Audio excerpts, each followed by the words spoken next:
Olá, queridos, queridas, amados e amadas, tudo bem com vocês? De novo, né? Aquela pergunta meio besta, né? Porque não tem como vocês me responderem. Mas aqui quem fala com vocês aí, professor Matheus Lobac, tá? Professor de História. Voltei aí agora para a gente continuar nossas aulas de História Geral, né? Então, de novo aí, bom dia, boa tarde, boa noite. Muito prazer para quem não me conhece e para quem me conhece, tamo junto. Para quem não me conhece também, né? Tamo junto, vamos melhorando isso aí.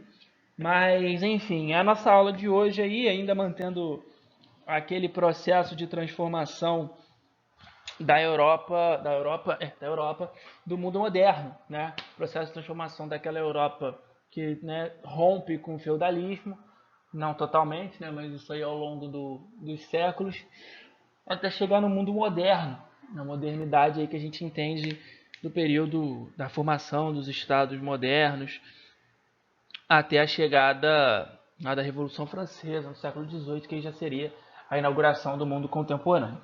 Mas, mas, antes da gente começar de fato a nossa aula sobre reforma protestante, aí tem a imagenzinha do Martinho Lutero pregando as suas 95 teses na igreja de Wittenberg. Mas, antes disso, a nossa data histórica do dia de hoje. Na verdade, eu separei três datas históricas para o dia de hoje. A primeira aí, 15 de abril, que eu estou gravando 15 de abril. E 15 de abril de 1865 foi a noite em que foi assassinado o presidente Abraham Lincoln dos Estados Unidos. Assassinado no teatro pelo ator John Wilkes Booth. Abraham Lincoln, que havia sido responsável 2 anos antes por decretar o fim da escravidão em todo o território nacional, o que resultou nos Estados Unidos aí na chamada Guerra da Secessão, ou a chamada Guerra Civil. Então Lincoln, após decretar o fim da escravidão, 2 anos depois, com a guerra vencida pelos Estados do Norte e garantido o fim da escravidão, pagou por isso com a sua própria vida. 15 de abril de 1912, o naufrágio do Titanic, né, uma das maiores embarcações construídas naquele momento, estava fazendo a sua viagem inaugural, que iria de Liverpool até Nova York. Naufragou no meio do caminho, por volta aí de 2 horas da manhã, após colidir com o iceberg no Oceano Atlântico. Então, a gente tem esse daí. E, por último aí, 15 de abril de 2019, aquele incêndio aí, para quem lembra, da Catedral de Notre Dame. Né? A Catedral de Notre Dame, infelizmente, aí, atingida por um grave incêndio no dia 15 de abril de 2019. Mas enfim, queridos, então hoje a nossa aula aí a gente vai falar justamente sobre mais uma das transformações do mundo moderno, que foi justamente a reforma protestante, ou as reformas protestantes, porque na verdade a gente vai falar de três grandes processos reformistas: a reforma luterana, a reforma calvinista e a reforma anglicana. E por que isso marca algum tipo de transformação no mundo moderno? Né? Por que isso é tão importante? Porque quebra o monopólio católico. Né? A Igreja Católica foi a maior instituição de poder da Europa lá desde o momento em que Constantino decreta ela como religião oficial do Império Romano.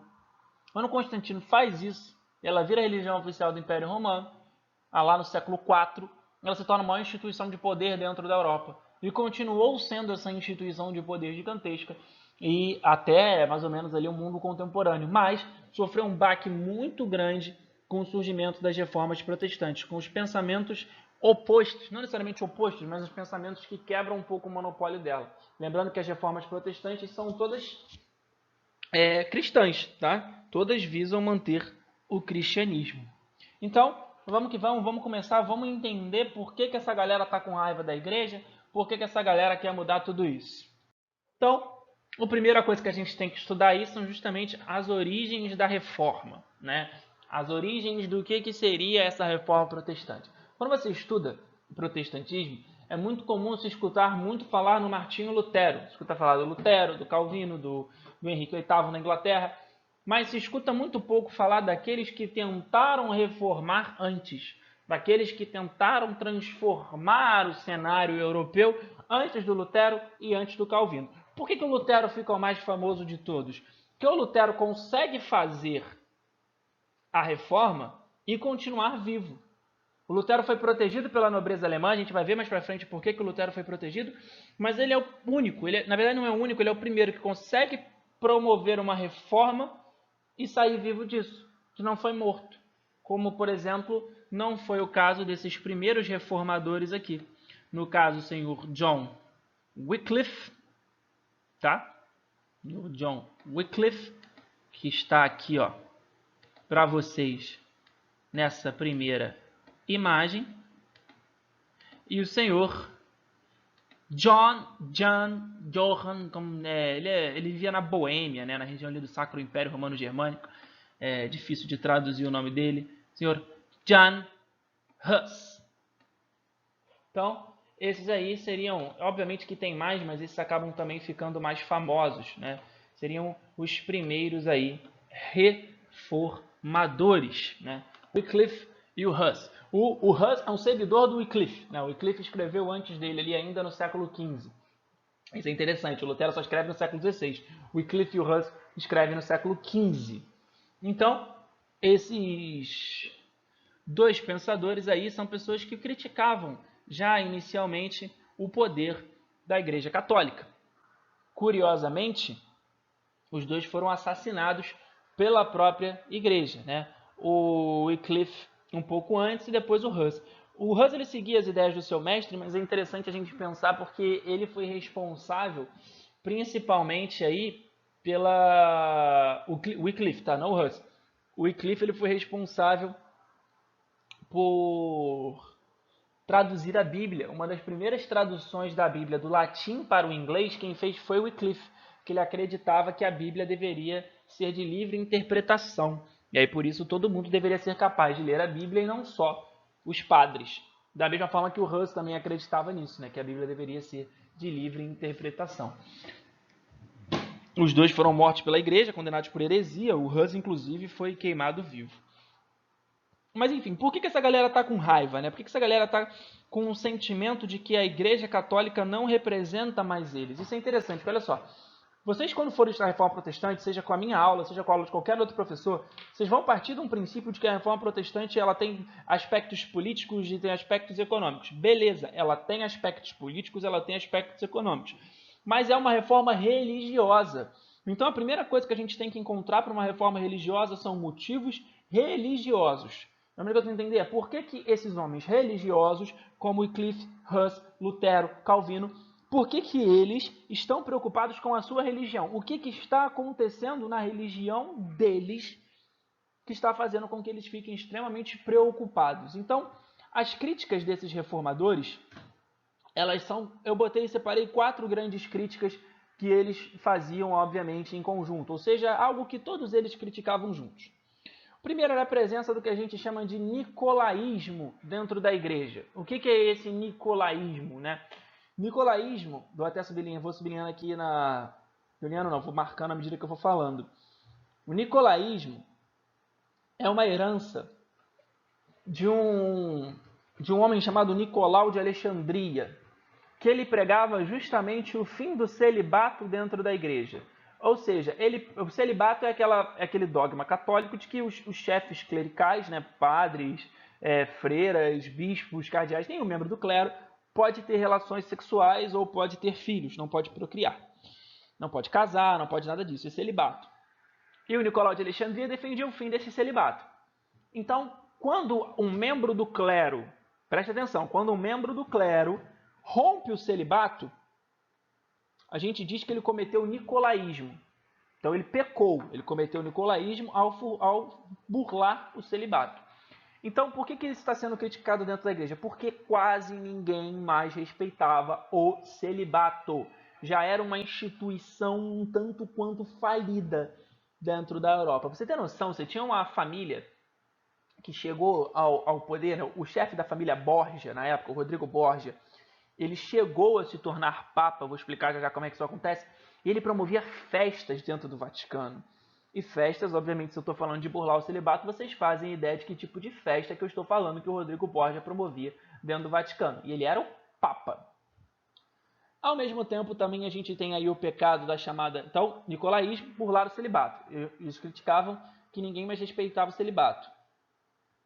A gente tinha também a simonia. Simonia, que é um pecado ligado principalmente à venda de relíquias sagradas.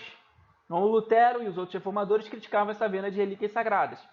A simonia está ligada a uma passagem de um cara chamado Simão o Mago, que ele pergunta para o apóstolo Paulo o que ele precisa fazer para controlar o Espírito Santo. Ele pergunta quanto que eu tenho que pagar, na verdade. Ele pergunta quanto que eu tenho que pagar em dinheiro para ser a pessoa que vai controlar o Espírito Santo. O apóstolo Paulo vira para ele e fala, não é bem assim, você não paga para controlar o Espírito Santo. E aí, quando você monetiza, coloca valor sobre as coisas de Deus, você chama isso de simonia. E a igreja praticava cada vez mais a simonia. Então se vendia lá toda hora, pedaço da cruz de Cristo, parte da roupa de Maria, dedo mindinho de São Sebastião, vendia essas relíquias sagradas a todo momento dentro da igreja. E aí os reformadores criticavam essa venda. Ao mesmo tempo, eles criticavam também essa corrupção dentro do clero, que está ligada a todos os outros fatores, mas essa corrupção dentro do clero também está ligada aí à venda de cargos eclesiásticos. Então, por exemplo, se você quisesse ser um padre de uma paróquia mais importante, se você quisesse ser o bispo de um lugar maior, você poderia pagar para fazer isso. Então, a galera ia comprando votos para justamente conseguir cargos mais importantes dentro da igreja, tá? Então, o maior de todos esses casos foi o Rodrigo Borgia. Rodrigo Borgia, que era uma família Borgia muito famosa dentro da Itália, uma família muito rica, né? Uma espécie de Kardashians do século XVI, né? Uma galera bem pra frente, assim, digamos. Que a galera bem polêmica. Se tivesse jornal hoje, ia estar todo dia no jornal saindo, alguma fofoca, né? Coluna de fofoca Léo Dias, ia estar toda hora saindo a família Borgia. E aí, o maior caso de corrupção dentro do clero foi quando o Rodrigo Borgia, o chefe dessa família, ele simplesmente comprou o cargo de papa. Ele pagou a eleição para que as pessoas votassem nele. Então, você tinha aí a corrupção dentro do clero, que também era algo criticado. Mas a maior de todas as críticas, aquela que mais gerava insatisfação, era a venda de indulgência. Indulgências, a palavra indulgência significa perdão. Perdão. Aí lê esse texto aí, ó. No início do século XVI, o Papa Leão X autorizou a concessão de indulgências aos fiéis que contribuíssem financeiramente para a construção da nova Basílica de São Pedro em Roma. Então, indulgência significa perdão. Só quem pode conceder perdão é o Papa. Então, o Papa pode conceder perdão por todos os pecados que você tenha cometido. Recentemente, né, agora aqui em 2020, o Papa fez isso. Aquela missa que ele pregou sozinho lá na praça de frente para a cruz, que foi usada só na peste negra, quando ele diz o urbi et orbi, ele está basicamente perdoando todo o mundo pelos pecados que tenham cometido. É como se ele desse uma zerada nos seus pecados. Então, todos os pecados que você cometeu até aquele dia ali, o Papa zerou. Daqui para frente, aí, meu irmão, aí é outra história. Então, como se ele zerasse esses pecados, perdoando você tudo isso. Ele fez isso no meio da pandemia, né, numa ideia lá de perdão para os seres humanos. E aí,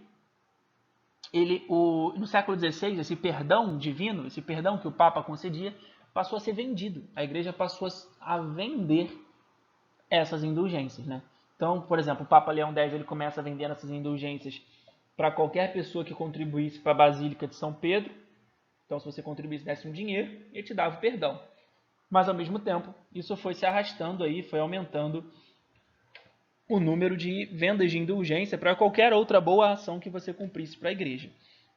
Então, tanto o Wycliffe, quanto o Hus, quanto o Lutero, eles estão criticando essas coisas. O nicolaísmo, a simonia, a corrupção dentro do clero e a venda de indulgências, principalmente.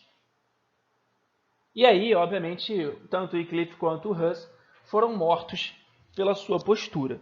No caso, o Wycliffe, antes, né, de morrer, lá queimado vivo numa fogueira em 1415, o Wycliffe teria dito essa seguinte frase aí, ó, que tá ali embaixo.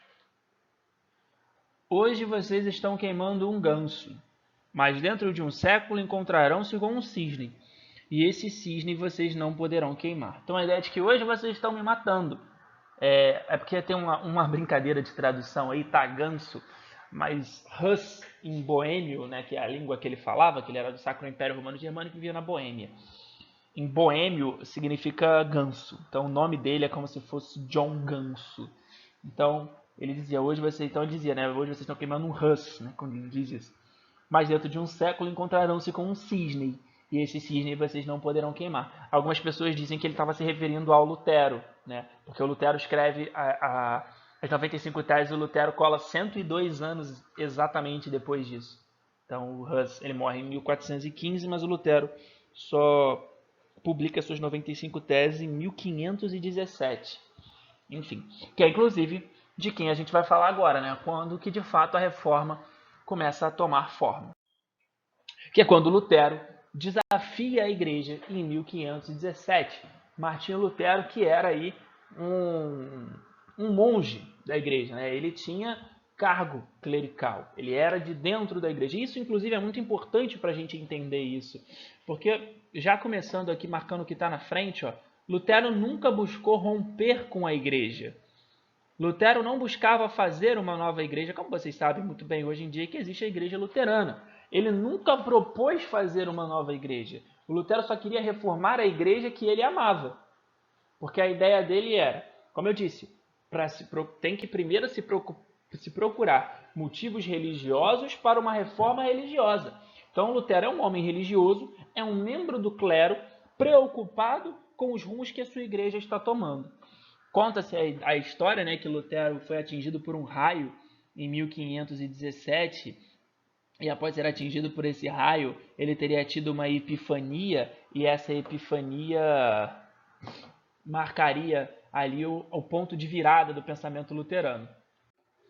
Sendo que, na real, não tem como a gente dizer que foi um dia da vida do Lutero que, após ele ser atingido por esse raio, ele teria tido, né, essa epifania, essa percepção da verdade e ter mudado completamente todo o seu conceito. Não é isso. Lutero foi, ao longo da sua vida, percebendo aquilo tudo que estava por ele considerado errado, né? E aí, não só por ele, se você perguntar para o Papa hoje em dia, virar para o Papa e perguntar assim, Papa, como é que era a igreja do século XVI? Ele vai virar para tu e falar assim, então, a gente tinha uns problemas, tá? A gente já superou, mas a gente tinha alguns problemas ali. E aí, o Martinho Lutero, né, ali em 1517, decide levar as suas críticas a público. E aí, ele vai lá na porta da abadia de Wittenberg e publica aí as suas tão famosas 95 teses. 95 teses, que na verdade era um documento em que ele denunciava os abusos e as irregularidades da igreja. Ou seja, era um documento no qual ele criticava a indulgência, a simonia, o nicolaísmo, ele criticava tudo isso nesse documento. E aí acaba que esse documento fica bem famoso. O Lutero ele botou um papel na parede da igreja, né? Não é algo tão novo assim na história do mundo, mas teve mais repercussão porque o Lutero começou a dar uma maior importância para isso. E dentro dessas 95 teses luteranas, a gente tem os 3 pilares da reforma, as 3 coisas que ele defendia, né, que seriam mais urgentes para os protestantes. Primeiro, a igreja defendia que a salvação se dava pelas boas obras, ou seja, se dava dinheiro para pobre na rua, se você ajudava os mendigos, ajudava os velhinhos a atravessarem a rua. Se você fizer tudo isso, ou seja, boas obras, você seria uma pessoa apta a ser salva por Jesus Cristo. Mas o Lutero defendia, na verdade, que a salvação se dava pela fé. Salvação pela fé. Inclusive tem um textinho aqui, ó, lê comigo nos comentários de Lutero, a Epístola dos Romanos. A Epístola aos Romanos, né? Uma parte da Bíblia, né? Epístola aos Romanos. Epístola é uma carta. E aí o Lutero escreve um comentário a ela. Ele diz: apesar de todas as boas obras, a inclinação do homem para o mal subsiste, e ninguém está isento dela, nem sequer uma criança de um dia. Desta forma, somos pecadores aos nossos olhos, e apesar disso, estamos justificados perante Deus se tivermos fé. Então a ideia de que a salvação não tem nada a ver com as boas obras, porque as boas obras elas não tiram a inclinação do ser humano para o mal. É justamente a sua inclinação à fé. Se você estiver na fé, você está justificado perante Deus. A sua fé que te salva e não as suas boas obras, porque as boas obras podem ser praticadas sem clareza dentro do seu coração. Então Lutero defende que a salvação se dava pela fé, da mesma forma que defendia também, no segundo passo, o sacerdócio universal, ou seja, a ideia de que os membros da igreja pudessem também se tornar os chefes da igreja, né? Então, o Lutero defendia que qualquer um poderia ser sacerdote, e não somente aqueles que a igreja escolhesse. Porque, na verdade, o sacerdócio ele vinha definido por Roma, né? A partir de Roma, do Vaticano, eles distribuíam os sacerdotes, os padres, pelo resto do mundo. E Lutero defendia, na verdade, que qualquer um poderia ser sacerdote. Ou seja, se todo mundo poderia ser sacerdote, isso significa que todo mundo tem que poder interpretar a Bíblia. Se todo mundo tem que poder interpretar a Bíblia, ela não pode ser mais escrita em latim, porque só quem sabe latim são os membros da igreja. Então, Lutero defendia, na verdade, esse sacerdócio universal, mais do que qualquer outra coisa, é uma defesa da tradução da Bíblia, coisa que Wycliffe tinha feito para o inglês, a Bíblia de Wycliffe. Então, Lutero defendia que a Bíblia deveria ser traduzida também para todas as outras línguas, para que todo mundo tivesse acesso ao que está escrito nela. Mas a reforma toma aspectos mesmo políticos, de fato, quando Lutero passa a defender a infalibilidade da Bíblia. Na verdade, isso nem começa como um aspecto político. Na verdade, é um dos pilares do Lutero, quando ele defende que infalível não é o Papa. A ideia era que o Papa, como o vigário de Cristo na Terra, era infalível. E Lutero vai falar, não é ele que é infalível. É a Bíblia que é infalível. O Papa é só um homem escolhido. Aí ele pode falhar. A Bíblia é que não falha. Quando ele faz isso, o Lutero ataca diretamente a autoridade do Papa. O Lutero ele diz praticamente que o Papa não é para ter tanto poder e autoridade quanto ele tem. E aí vai ser essa galera aqui que vai se aproximar do Lutero por causa disso. A nobreza alemã. Os príncipes do Sacro Império Romano Germânico, os nobres daquela região, né, os nobres germânicos que vão justamente olhar para o que o Lutero está falando e vão perceber que faz sentido. Mas não é que faz sentido porque eles estão preocupados com a sua religião, não é isso. Mas é porque se o Papa perde parte do poder que ele tem, isso significa que ele vai mandar menos no Sacro Império. O Sacro Império que era subordinado a Roma, que era subordinado ao papado. Se o Papa perde a autoridade que ele tem, significa que as terras que a igreja tem no Sacro Império Romano, germânico, podem passar para os nobres. Porque aquele poder supranacional do Papa vai diminuir. Então ele vai passar a influenciar só Roma e não mais o Sacro Império. Então a nobreza vai perceber que o Lutero é a saída deles para conquistar as terras que antes eram do papado. Lutero, inclusive, foi chamado pela igreja para se retratar. Ele participou da dieta de Worms. Quando ele chegou lá, o Lutero disse que não ia se retratar, aquilo que ele disse estava dito, foi expulso, excomungado e começou a ser perseguido. Mas aí ele foi protegido. É por isso que o Lutero é o mais famoso da Reforma, porque ele faz o que ele faz e ele consegue sair vivo. E o Lutero foi escondido pela nobreza alemã.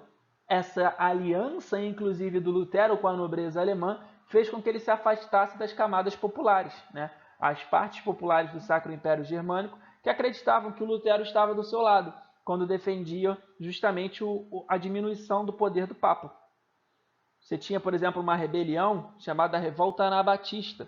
Os anabatistas eram aqueles que acreditaram no Lutero, que defenderam o Lutero, defenderam a infalibilidade da Bíblia, mas acreditavam que após as terras da igreja serem retiradas, elas seriam passadas justamente para essa população mais pobre. Coitados, né? O Lutero não estava aliado aos pobres, o Lutero estava aliado aos nobres. Tanto que o Lutero justificou o massacre de mais de 2.000 anabatistas no Sacro Império. Lutero chegou a dizer, né? Quem pela espada vive, pela espada morrerá. Porque os anabatistas eles tinham uma reação mais violenta, né, durante a Reforma. Então Lutero defendeu justamente o extermínio desses anabatistas para justamente garantir os interesses de terras dos nobres alemães. Lutero morreu em 1555. Perdão, olha o professor já falando besteira. Lutero morreu em 1543. Morreu sem ver a sua reforma de fato surtir algum efeito significativo dentro da Europa. Pelo menos não dentro da Europa ele viu, porque ele viu suas ideias espalharem. Ele não viu surtir um efeito significativo dentro do Sacro Império, assim, politicamente, né? E aí dentro do Sacro Império, qual foi o maior efeito disso? Foi quando em 1555, né, lá o rei Carlos V, ele assinou a chamada Paz de Augsburgo. Paz de Augsburgo, que era justificada nesse conceito aqui, cujus regio, ejus religio. Ou seja, depois de tanto conflito religioso dentro do Sacro Império por causa dos ideais luteranos, o rei assinou a ideia de que cujus regio, ejus religio, ou seja, o príncipe determina a religião. Então, os príncipes ganharam liberdade religiosa para determinar a religião daquele local. Então, repare, não é liberdade religiosa para todo mundo. É para os príncipes. Se você quiser ser luterano, você tem que morar dentro do território de um príncipe luterano. Se você quiser ser católico, você tem que morar dentro do território de um príncipe católico. Que, obviamente, eles continuariam te perseguindo se você não seguisse as próprias religiões. Então, Lutero inicia todo esse movimento de reforma. É o primeiro grande reformador aí a ter um aspecto significativo. E como a igreja excomungou e expulsou Lutero, teve que se fundar a sua própria igreja, que hoje é conhecida aí como Igreja Luterana. Depois do Lutero, ali já no ano de 1533, 10 anos antes de Lutero morrer, vem o João Calvino, né, que é um grande leitor de Martinho Lutero. O Calvino leu Lutero, aprendeu com Lutero, estudou com Lutero, e não viveram juntos, né, ele só lia as obras. O Calvino ele era suíço, Lutero morava no Sacro Império, atual Alemanha, Calvino suíço. E aí o Calvino escreveu, né, o cão late quando o seu dono é atacado. Eu seria um covarde se visse a verdade divina ser atacada e continuasse em silêncio, sem dizer nada. Então o Calvino entende que ele tem um dever, que ele seria considerado um covarde se ele visse tudo o que estava acontecendo com a sua igreja e não falasse nada. E ele fala, ele vai fazer a sua reforma calvinista, que vai predominar principalmente na Suíça e na França. A Suíça e a França aí são as duas regiões onde o calvinismo mais cresceu, tá? E aí, a ideia é o seguinte, o Calvino ele critica todas as coisas que o Lutero critica, tá? Basicamente, todo aquele conceito ali da simonia, do nicolaísmo, da venda de indulgência e tudo mais. A grande diferença do Calvino para o Lutero é que enquanto o Lutero defendia que a salvação se dava pela fé, o Calvino defendeu a predestinação divina. Ou seja, Calvino defendia o seguinte, Deus já escolheu os seus. Então ele acreditava numa ideia de que Deus já tinha definido quem seria salvo ou quem não seria salvo. A ideia era justamente de que quando você nascesse, Deus já tinha definido se você iria para o céu ou se você iria para o inferno. Como é que você chegaria a essa conclusão de se você está ou não predestinado por Deus? Através disso daqui, ó, da valorização do trabalho. O Calvino defendia que a percepção da sua salvação se dava através do seu sucesso financeiro. Ou seja, quanto mais sucesso financeiro você tivesse, isso seria um significado de que Deus havia escolhido você para estar nos reinos dos céus. Num contexto em que a igreja criticava muito o acúmulo de riquezas, por exemplo, usura, que é emprestar dinheiro a juros, era algo criticado pela igreja. Porque você não pode ganhar dinheiro com o tempo, porque o tempo não é seu, o tempo é de Deus. E aí, no Calvino surge justamente com essa ideia de valorização do trabalho. Ou seja, quanto mais sucesso financeiro, quanto mais sucesso no trabalho você tiver, é um sinal de que Deus escolheu você para estar nos céus. E isso permitiu uma aproximação do Calvino com a burguesia suíça e francesa.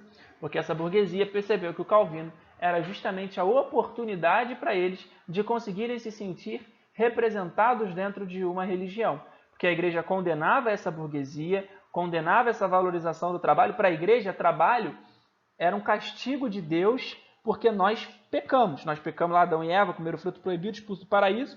Então é um castigo divino. E o Calvino diz que não é um castigo. Você trabalha, produz riqueza, e isso significa que Deus escolheu você para estar no reino dos céus. Então também Calvino foi um perseguido pela igreja ao justamente defender uma doutrina diferente. Se a igreja defende o trabalho como um castigo, Calvino defende o trabalho e o sucesso no trabalho como um sinal da sua predestinação divina de que você iria para os céus. E aí a gente chega até a única reforma que de fato tem caráter estritamente político, né?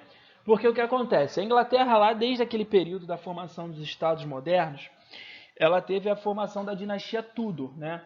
No qual aí o rei Henrique VII assumiu o trono, né? Destronou Ricardo III, assume e a dinastia Tudor passa a governar a Inglaterra, que foi uma dinastia bem curta, né? Porque o rei Henrique VII, assim que ele se casa, ele tem a ideia, ele teve, né?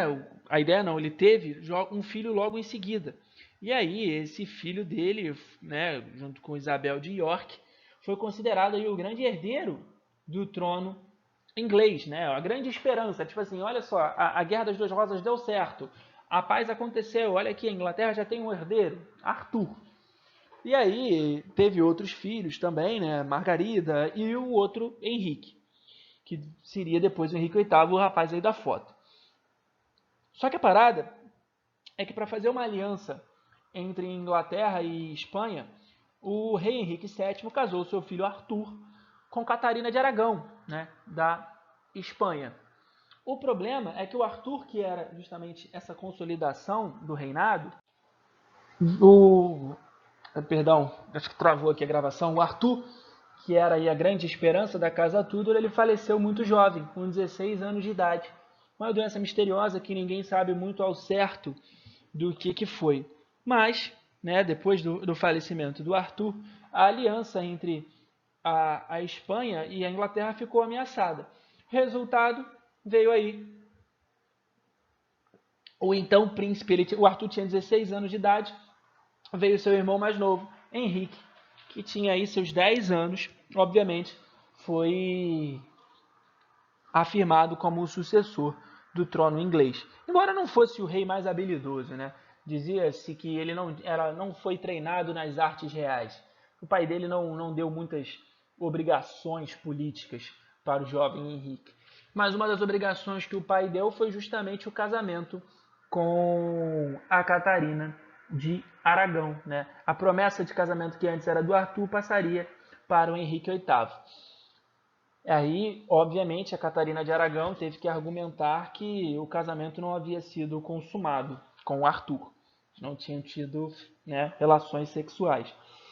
E aí tem duas histórias controversas. Tem gente que diz que o Henrique VIII não queria casar com a Catarina de Aragão.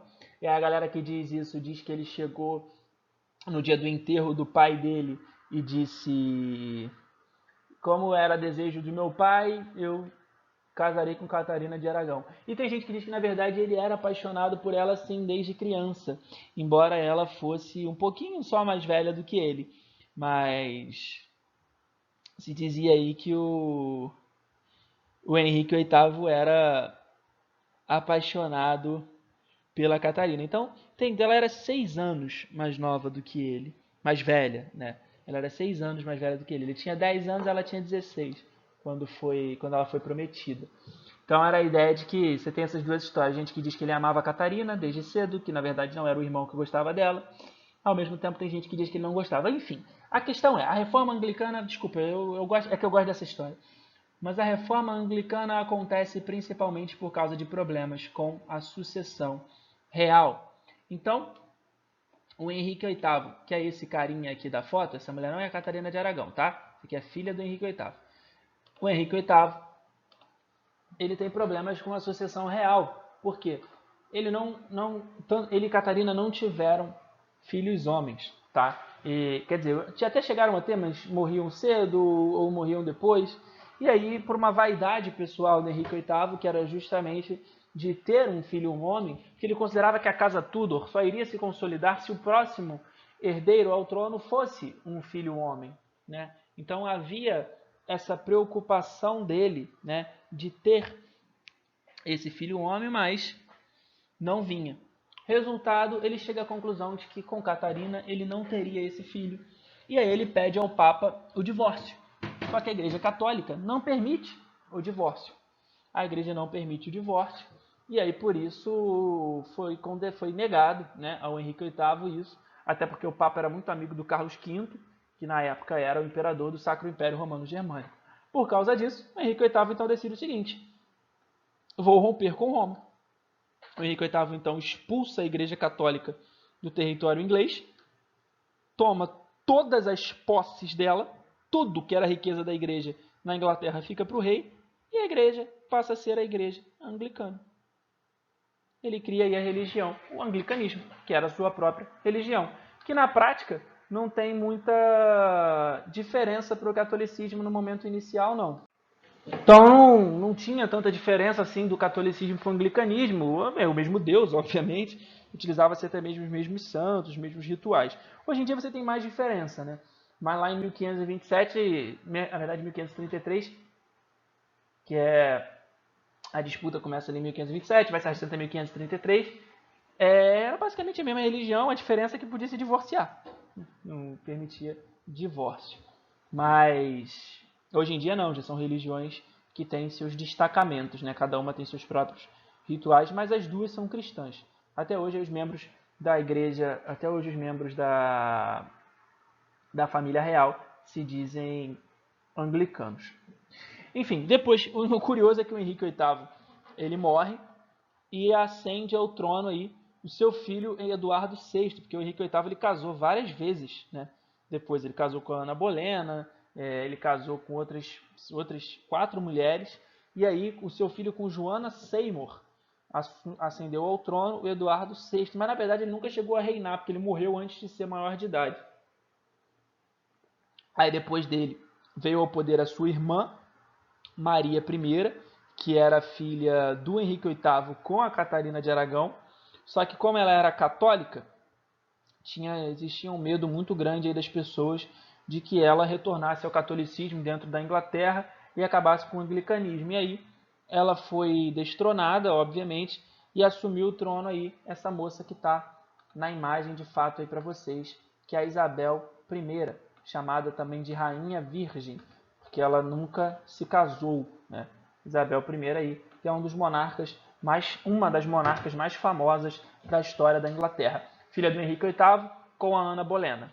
E aí ela que de fato consolidou. Porque, professor, mas teve o Eduardo e a Maria. Teve, mas o Eduardo nunca governou, foi só regência, porque ele era menor de idade. E a Maria governou por 9 dias.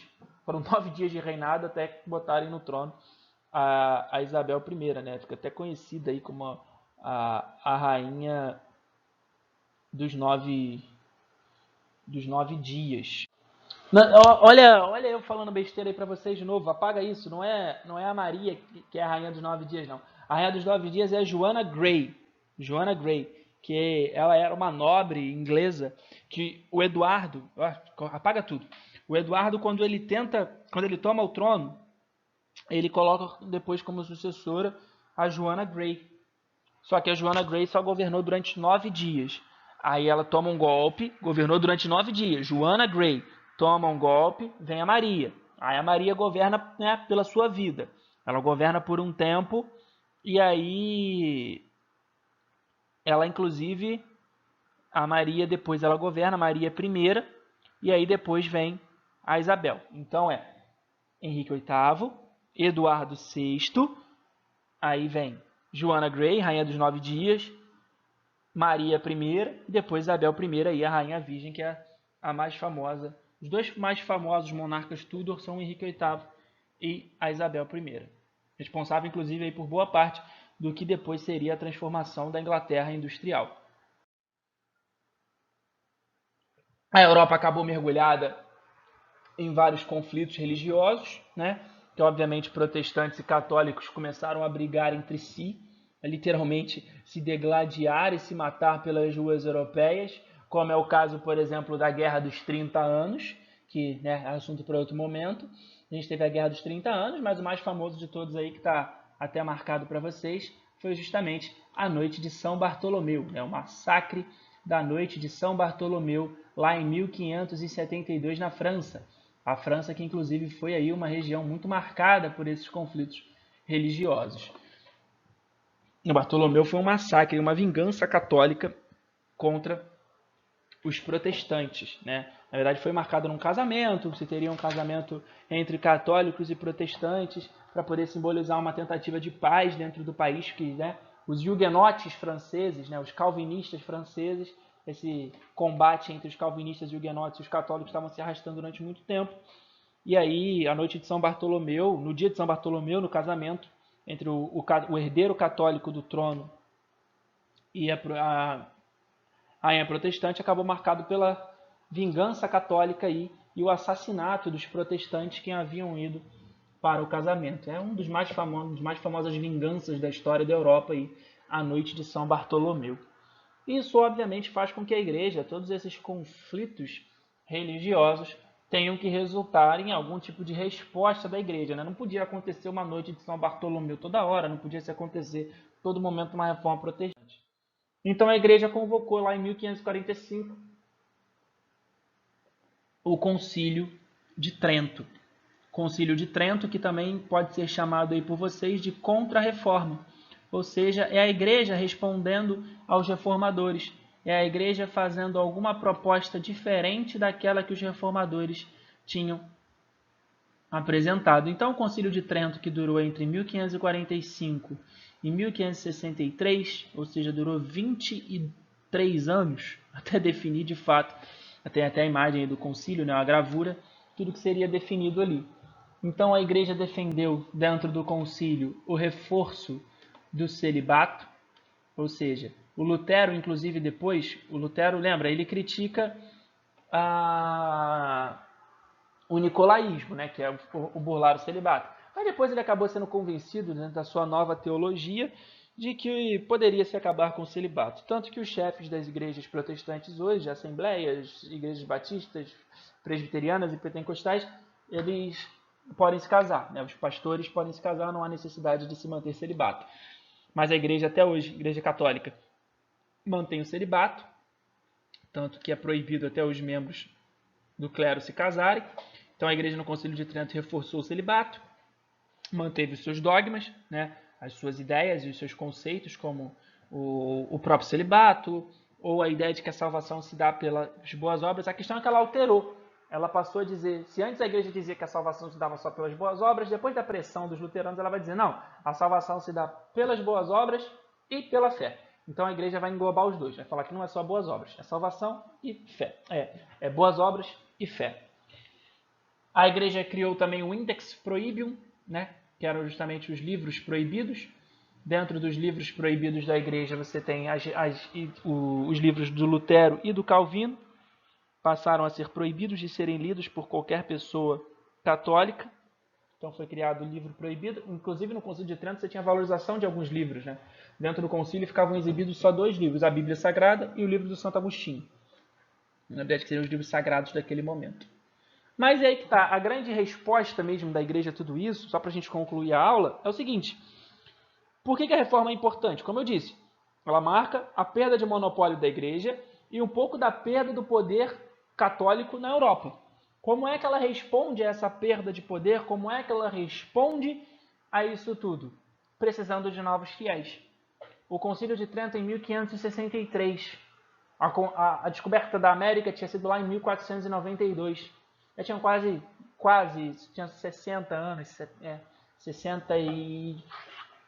Não, na verdade, 63 mais 8, 71 anos, né, de que a América tinha sido descoberta, a colonização já estava acontecendo, tanto na América quanto na África e na Ásia, né, o processo das grandes navegações. A expansão atlântica tinha levado à conquista da América, da África e da Ásia.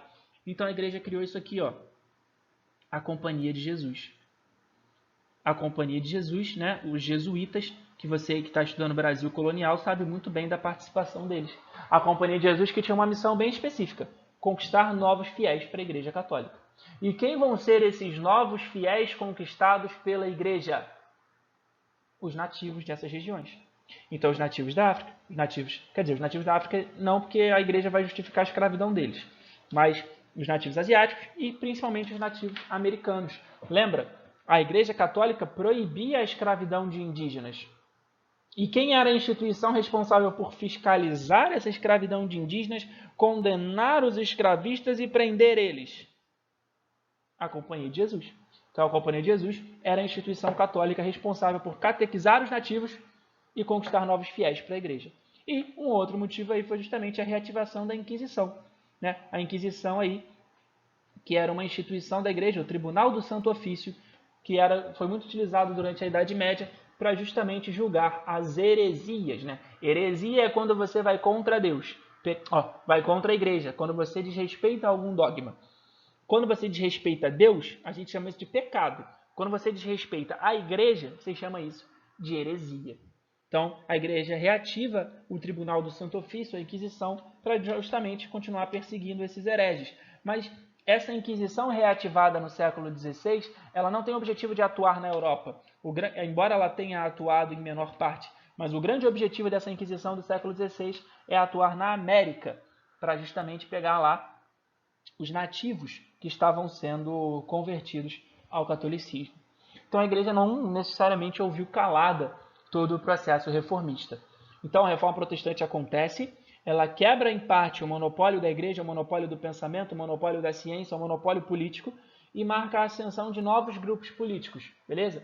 Marca a ascensão de novos grupos políticos porque a igreja perde muito poder no Sacro Império, a igreja perde muito poder na Suíça, ela perde a Inglaterra.